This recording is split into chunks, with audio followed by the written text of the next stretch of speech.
The 57-year-old country music legend conceals scars that most people never see, but he had a motive to fight back because of what almost destroyed him. You will be startled, moved, and forced to reevaluate everything you believe to be true about his life after reading what he has discovered along the way. So stay tuned until the very end. The boy who was ruined. Music was not Keith Urban's first love. Chaos was his birthplace. Life began softly in Hangonger, New Zealand. But such tranquility was short-lived. In search of better opportunities, his family relocated to Caboolture, Australia. Instead, they discovered tragedy and adversity that would permanently mold him. Keith's boyhood home burned down when he was 9 years old. In a single night, everything was gone. Toys, clothes, pictures, and memories were reduced to ash. The fire was more than just a catastrophe. It marked a turning point in his life. From then on, physical survival was no longer enough. It got sentimental. Keith experienced the sensation of emptiness after losing everything that Young had taught him. However, the suffering was not limited to the fire. Keith was raised with a father who struggled with alcoholism. Robert Urban was erratic. He was the one who made Keith fearful, but he was also the one who got him his first guitar. Later on, Keith acknowledged that his father never once, not even casually, told him, "I love you." He was deeply affected by this emotional void. Keith was learning how to read moods, how to be silent, and how to vanish while other children were learning how to ride bikes. Music evolved beyond a pastime. It was his way out. When he didn't feel comfortable at home, his guitar became a haven. Keith had mastered the guitar by the time he was 6 years old. Even when his home didn't have tranquility, his fingertips knew what it sounded like. He didn't really play to improve. To feel better, he played. By the age of 8, he was already performing in bars not for fame or money, but simply to calm the fury inside of him. Sue McCarthy, a local music instructor who provided Keith with his first formal lessons, was one of the few bright spots in those formative years. She taught more than simply chords. She provided consistency. Her lessons were warm despite the cold in her home. It was through her that Keith first became aware of the power of music. Those lessons, which his father never taught him, offered him something: assistance. The applause he received in public and the silence he faced at home were very different. On stage, he received applause, but backstage, nobody gave him a hug. He would be affected for decades by the discrepancy between what the outside world saw and what he experienced. It taught him early on how to be happy in the face of pain. The pain never went away completely. It simply became more adept at hiding. During those early years, Keith never sought recognition. He sought tranquility. He tried to fill the void in his childhood with every note he played. Keith dreamed of peace, while other children dreamed of prizes and glittering lights. It was an accident that led to fame. Music was a means of surviving. Keith was already familiar with heartbreak before he had a successful song. It's the heartbreak that comes from never feeling protected, not the heartbreak of a shattered relationship, from witnessing an overindulgent parent, and from never receiving any positive feedback from the person who should be protecting you. His music would later be shaped by these wounds. They molded the man first, though. Keith slowly spiraled, while the world cheered, battling demons that no prize, audience, or chart hashtag one could quell. Nashville's broken strings. Keith Urban arrived in Nashville at the age of 24, armed only with a guitar and optimism. He had left his comfort zone, his family, friends, and everything in Australia, for a dream that didn't accept him. The world's music capital quickly became chilly. Labels were unconcerned. He was ignored like background noise by the producers. Rejection is frequent and painful. Keith occasionally performed for free, just to keep himself in the spotlight, taking on little engagements for virtually no one. He was struggling to make ends meet, while living in a dilapidated apartment without air conditioning. The most difficult times were at night, when he was by himself thinking and wondering if pursuing music was worth the suffering. He felt exhausted, defeated, and invisible. However, something within him persisted despite the silence. Music was more than a fantasy. It was his lifeblood. He was unable to leave it, no matter how far he dropped. He began writing songs for other people in order to earn money. His name was never in the spotlight, yet several of those songs went on to become radio singles. He started a band named The Ranch, and even though they had some success, it didn't help him break out. Just out of grasp was the spotlight. Behind the music he composed for other people, Keith started to fade away. His spirit was worn down by the never-ending grind. He was prescribed medication to control the pain, following surgery in the late 1990s to remove polyps from his vocal cords. At that point, a new issue arose: addiction. What started off as medical recuperation evolved into everyday dependence. The extent to which it spiraled behind the scenes was seldom known. Keith concealed his difficulties. He pretended everything was fine when he appeared at sound checks, interviews, and performances. However, he was drowning in pain, stress, and medication behind the scenes. He was being pulled under by the weight of unresolved trauma and the pressure to succeed. His pals became aware of the shift. His previously sincere smile was turning into a mask as the light in his eyes faded. Overwhelmed by the weight of expectations and the stillness of his own pain, he was gradually sinking into a dark place. He considered leaving several times. On some nights he would sob himself to sleep in that little apartment while gazing at a non-spinning ceiling fan. Music no longer felt like a present. It had the feel of a curse. And things reached a breaking point in 1988. Keith almost lost everything after a severe drug scare. Keith Urban was brutally awakened by that night. He became aware that he wasn't simply drowning in rejection, as he teetered on the brink of death. The pain he had suppressed for years was eating him up. Nashville had put more than just his skill to the test. It had ripped into his soul. Before his narrative ever gained traction, the overdose might have put an end to everything. However, it didn't. He managed to find a glimmer of resilience in that moment of absolute despair. Keith did more than simply get up from that dreadful knee. Slowly, he started to rebuild. He began to crawl painfully toward redemption out of the darkness. In interviews, he didn't discuss it much. The majority of fans were unaware of how awful things got. Behind the scenes, however, he was discovering the price of pursuing goals with a hollow heart. That scare helped him see clearly. But it didn't solve everything. He had to make a decision. Continue to crash or get out. Even though Keith was still not well known toward the end of the decade, he had changed on the inside. He had not yet been defeated by the pain, the medicines, or the rejection. Keith Urban wasn't finished, even though Nashville had tried. Not even close. How it was made worse by fame. In 1999, Keith Urban made his breakthrough. But for the grace of God, his song rose to the top of the U.S. country charts, following years of disappointments and self-doubt. It ought to have marked the start of peace. The reality, however, was the reverse. Notoriety didn't make things better. It simply made hiding easier. Backstage, he was quietly collapsing while grinning for the cameras. He became a country superstar by 2002, thanks to Somebody Like You. It played on radios, in stadiums, and at award presentations, becoming one of the decade's biggest songs. But Keith was falling apart more quickly than ever. His panic attacks, addictions, and insecurities persisted. They trailed him onto private planes and red carpets. He felt himself as someone who was barely holding it together, even though the world saw him as a growing icon.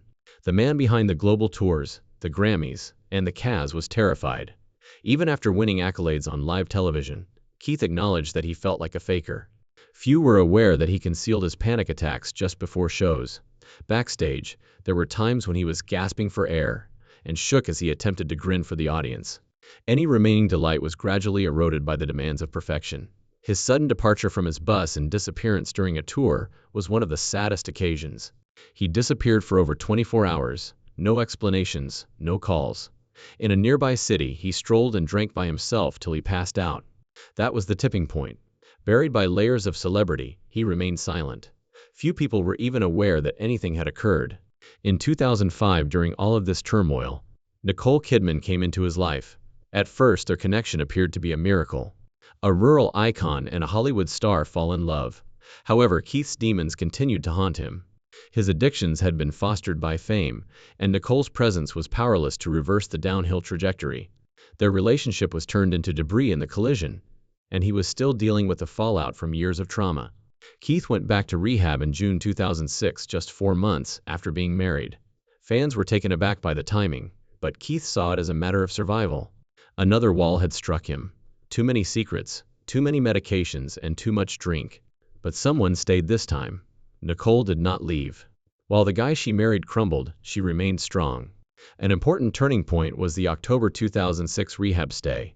Because of Nicole's handling of it, not just the treatment. She didn't embarrass him or place blame on him.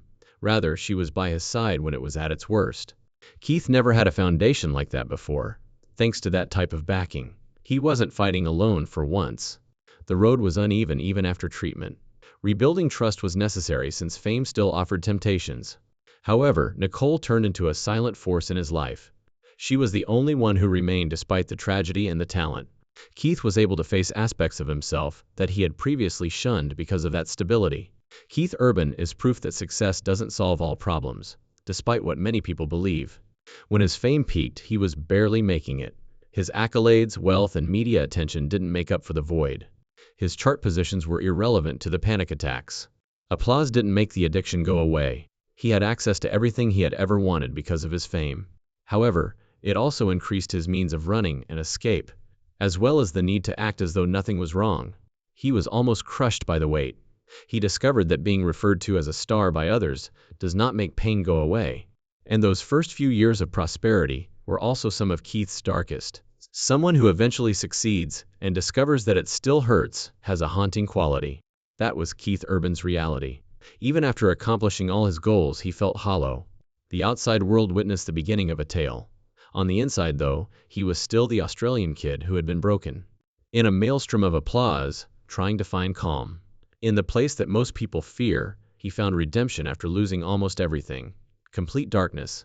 He was rebuilt by the love. Keith Urban took a long time to recover. Love gave him a cause to start again, but fame didn't repair him. He wasn't saved by Nicole Kidman. She assisted him in standing again. Because she was always there, Keith experienced a level of calmness he had never experienced before. Love wasn't at issue. He had never had security as a child, so he needed it. When Sunday Rose was born in 2008, Keith underwent a transformation.